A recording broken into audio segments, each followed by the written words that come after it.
Ndabaramukije bene data mwese amahoro ya Yesu nabane muno mumwe wese. Muri kumwe na Françoise Habonayo. Ndashimiye Imana muri kano kanya kubera ikusi yo kuvyemera kugira ngo ngaruke imbere yanyu dusangire ivyo Mwami Imana yanshize ku mutima. Reka tubanze dusenge. Mana ndagushimiye kuko ari wowe wera, ndagushimiye kuko wemeye izi saha nkongera kuboneka hano kugira ngo nganire na bene data ico washize ku mutima wanje. Ndasabye Mwami Yesu Kristo umfashe ndongore mu izina ryawe ryera, mpwemu wawe yera antegekere ibyo nkwiye kuvuga bijanye n'abankurikira Mwami, ico umwe wese akeneye. Ndagushima ndagukengurukiye kuza kubimfashamo, ungire igikoresho cawe Yesu, ndabigushimiye mu izina ryawe ryera, amen. Haleluya. Yesu nahabwe icubahiro bene data. Nari maze iminsi hari ibintu byari bintwaye ariko ndagarutse. Uyu munsi nje kuganira na bene data bambajije ikibazo. Ico kibazo kumbure ntikiraba mwese ariko wowe nguje kukiganiriza canke umuce nje kukiganiriza baravyumva. Ni ikiganiro cerekeye kubaka canke ikibazo kivuga ngo ni gute worondera uwo muzobana. Nico gituma mbanje kwisabira imbabazi kubera bene data bubatse, murumva yuko ivyo bitabaraba. Kumbure namwe tuzoganira ku bindi bibaraba, ariko uyu munsi reka nganire n'ugwaruka, nganire na bene data bari mu bigero bashaka kugenda kubaka canke bariko barifuza ati mbega uwo tuzobana mwiza n'uyuhe. Ico novuga rero nuko umuntu ni munini, umuntu ntiwoshaka kumenya ngo ninde mukwiranye, kuko ijambo ry'Imana rivuga ngo yuko ngo Imana yarondereye Adamu imuha umufasha bikwiranye. Na twebwe itaguhaye umufasha mukwiranye, quelque part hazobaho ingorane. Rero ico twama dusenga Imana twifuza nuko Imana yoduha umufasha dukwiranye. Imana ishimwe. Rero kurondera umufasha mukwiranye biva hehe? Nshuti zanje bene data, umuntu wese afise uko araba. Hariho umuntu avuga ati umufasha dukwiranye ni wa wundi tunganya amashuri, canke umufasha dukwiranye ni wa wundi ameze ukuntu ushaka. Ushobora kuvyita uko ugomba, ariko ico novuga nuko ata muntu n'umwe yomenya umufasha mukwiranye ndetse Imana yonyene. Ni naco gituma ndakunda guhamagarira gusenga no kubwira Imana kugira ngo Imana abe ari gutorera umufasha mukwiranye.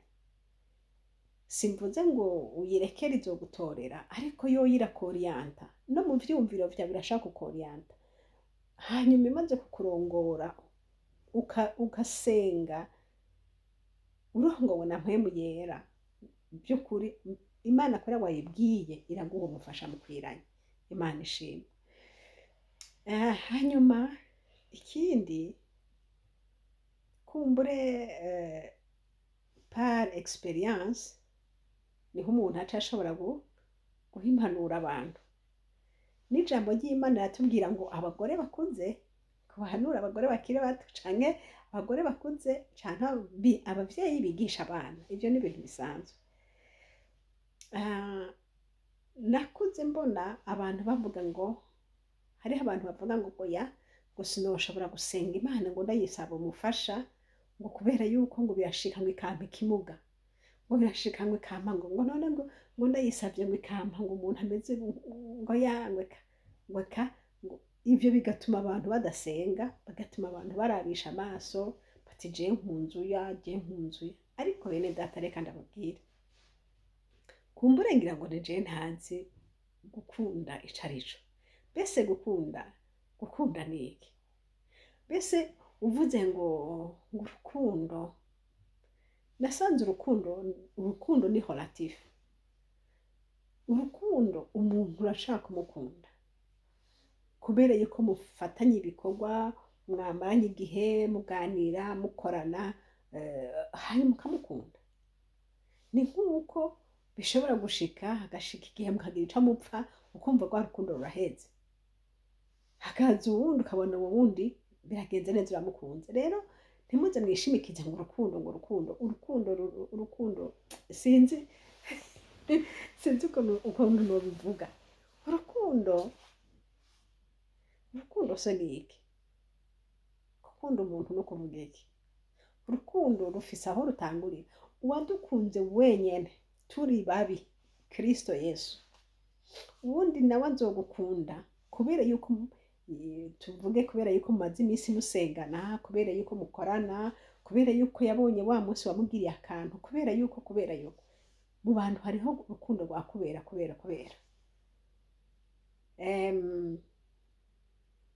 Canke naho mukabana nyene wumva nta rukundo rwinshi rurimwo mugabo ufira amezi uri mu bantu ugasanga urukundo ruraje. Kumbure ngira ngo nabona bivuze nabi, abandi bandusha kubimenya bogira ico bakosora.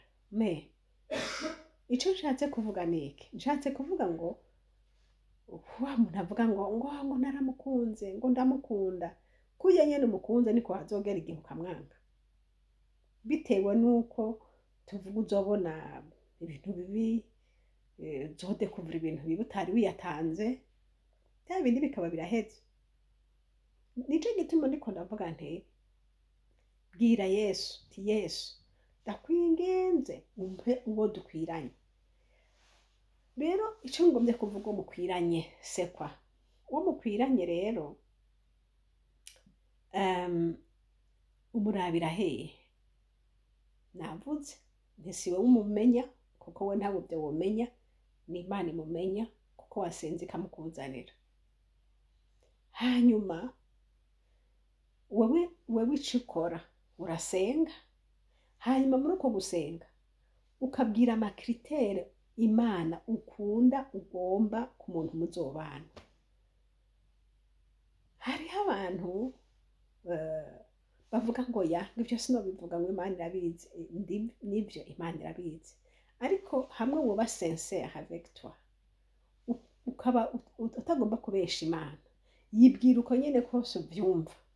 Niba ushaka umugore w'inzobe, niba ushaka umugore yirabura, niba ushaka umugabo avyibushe, niba ushaka uwonze, uko nyene uvyumva mu bujuju bwawe, yibwira uko ubikunda kuko abo bose data arabafise none niwe bakwimirike. Kuko niba ubakunda data azobiguha. Ko biri kose sinibaza ko data yoza kuguha ikintu uzokwicana nawe ntiwishime, ukicana nawe kumva uravyanse. Oya, data azoguha ikintu ukunze kandi uzobinezerererwa. Imana ishimwe. Rero bwira uko nyene uvyumva bari kubibwira Imana. Muririmvye yavuze ngo naho wosaba kantaco ngo ntiyobaha gukengera. Imana ishimwe. Naho wosaba kantaco ntiyobaha gukengera. Ikindi naco nagiye kubonera Imana ihambaye, ndakunda Kristo Yesu. Aragahora umwami Imana arasoma mu mitima. Erega turabana, arazi ibyo ukunda, arazi ibyo wanga. Mu byo ukunda hariho ibyo ukunda ukabikundira mu mutima, mugabo ukumva ukabona ntiwobiserura ngo ubibwire umuntu, ntiwobiserura ngo nabisengere, ariko mu mutima haravuga, mu mutima harandika, kandi umwami arabona no mu mutima. Haleluya. Nibutse jewe mu gihe canje narakunda cane, nkabona narakunda abantu bari romantique, narakunda abantu berekana urukundo bakaruserura.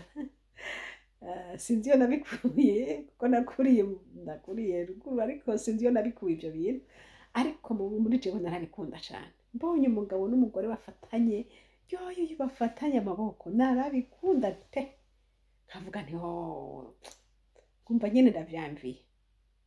Rero mu gihe canje narabikunda ivyo bintu. Hanyuma ikindi naco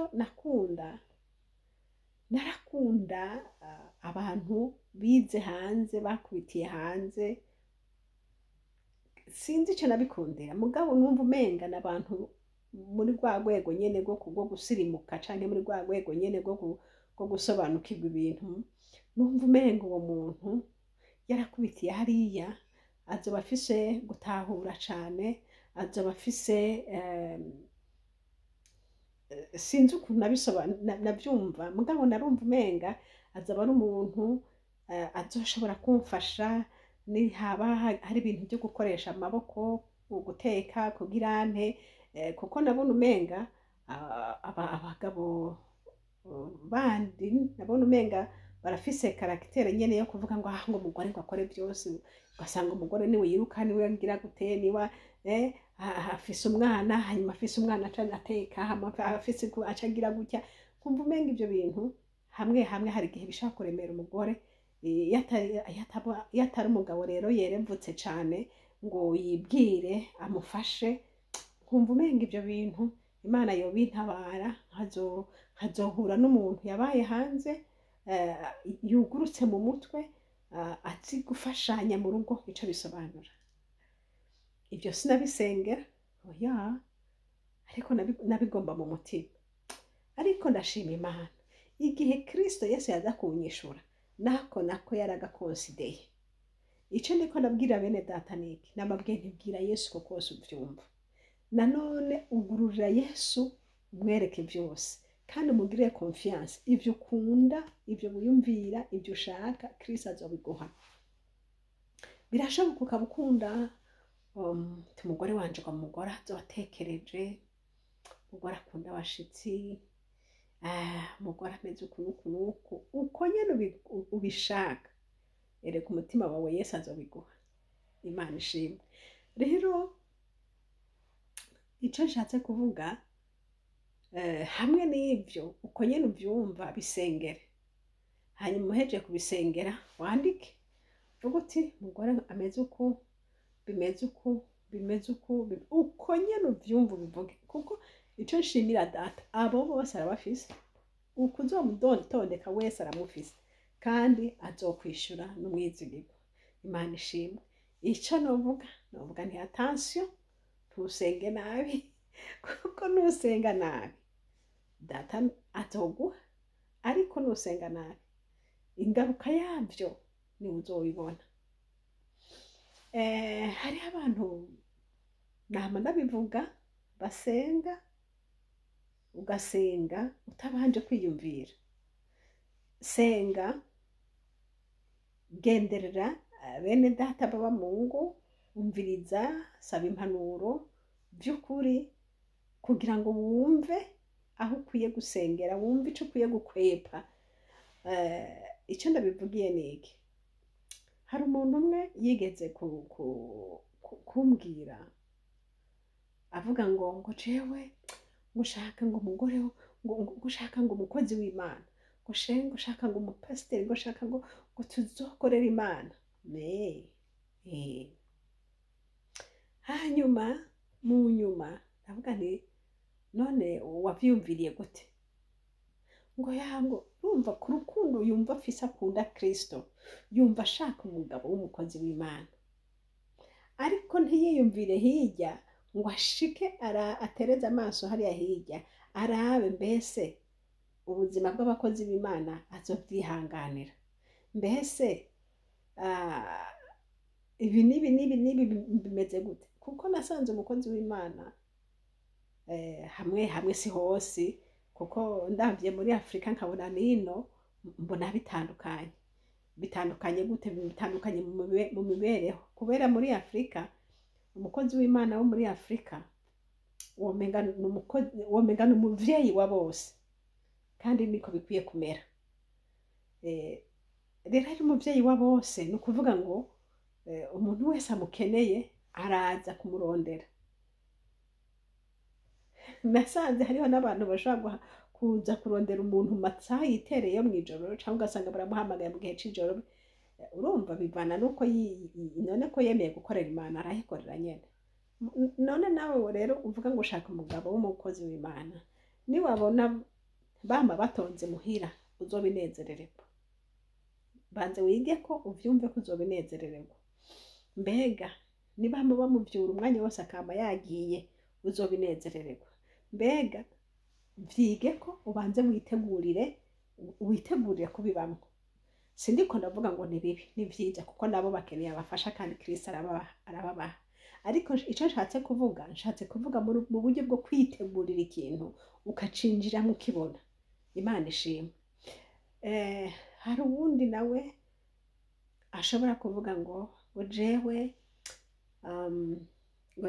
ngo ngomba ngo vy'ukuri ngo umuntu ngo yize afise amashuri menshi egome ngo niwe neza ibintu nk'ibyo navyo ni vyiza, ariko kandi mbese bakubwiye ngo amashuri niyo yubaka?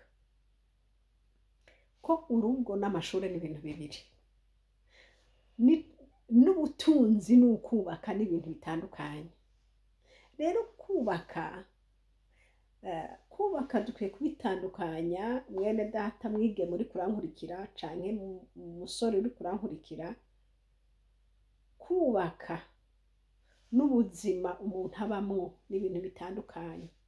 Kuba uri umukomersa ugenda kurondera amahera winjiza amahera no kubaka urugo ni ibintu bitandukanye.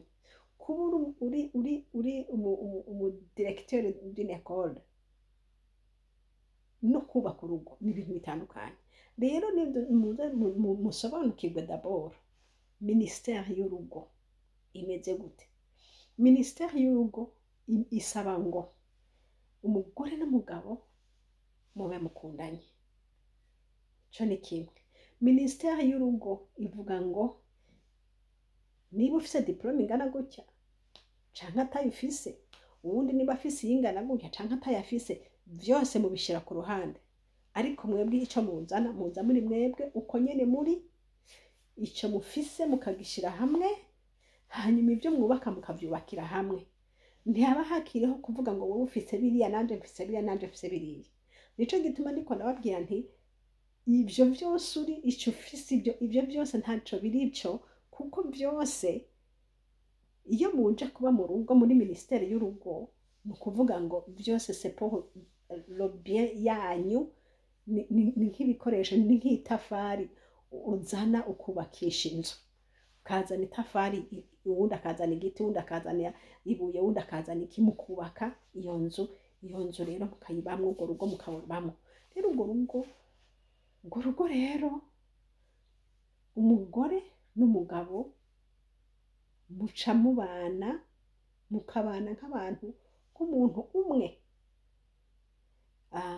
Umuntu umwe c'est-à-dire ibintu mubibona kumwe, ibintu mukagira plan imwe, mugashira ku rutonde ibintu bimwe, mugafixa ikintu mwese mugakora umwe wese uko ashoboye kugira ngo ca kintu gikunde. Uko niko kubaka, uko niko kuja hamwe, uko niko kugendera mu murongo umwe. Imana ihabwa icubahiro. Satani rero iyo amaze kuza atangura kudiviza bwa bumwe mwari mufise. Amaze kudiviza bwa bumwe rero bigatuma umwe wese agomba guca agenda kwa kundi ati jewe ndi directeur, wewe nawe uri umuplanto.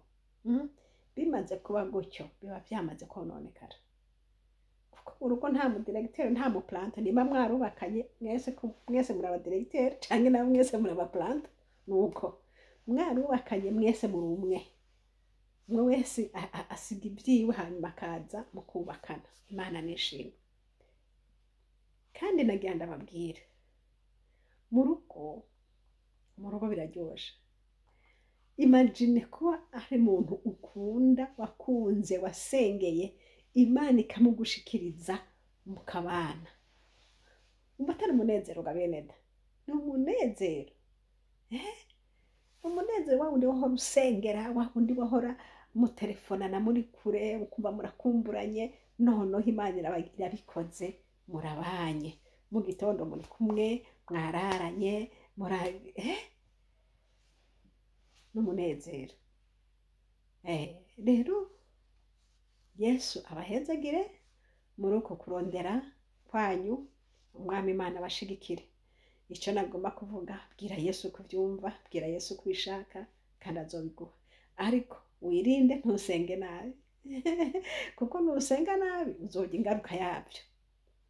Gusenga nabi ndiko ndavuga hinge ndakuvuge, hari igihe umuntu muri ya makriteri navuga umuntu avuga ibyo akunda n'ibyo ashaka, hari igihe umuntu usanga akavuga ngo je ngo nawe badakijijwe ntaco, ngo afise amashuri, agafite inzu, agafite imodoka, agafite umuryango umeze uku, ngo nta ngorane, ngo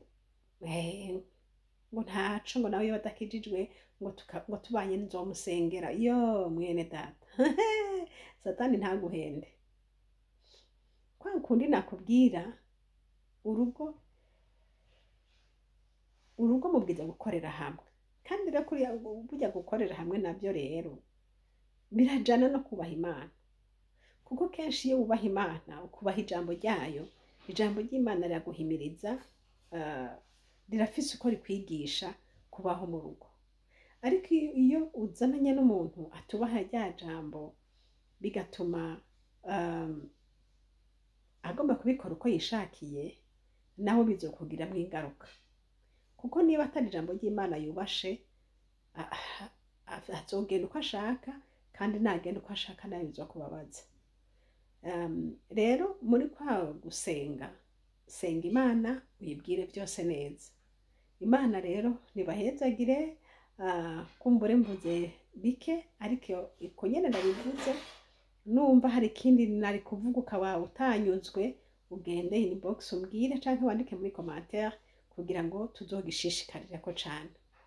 Ikindi naco nagomba kuvuga, muri ministeri y'urugo hakwiye kuba amasengesho, akaba abantu basenga Imana. Ko nababwiye nti umugwanizi yitwa Satani, kandi umugwanizi nawe agomba gusambura ibyiza birimo.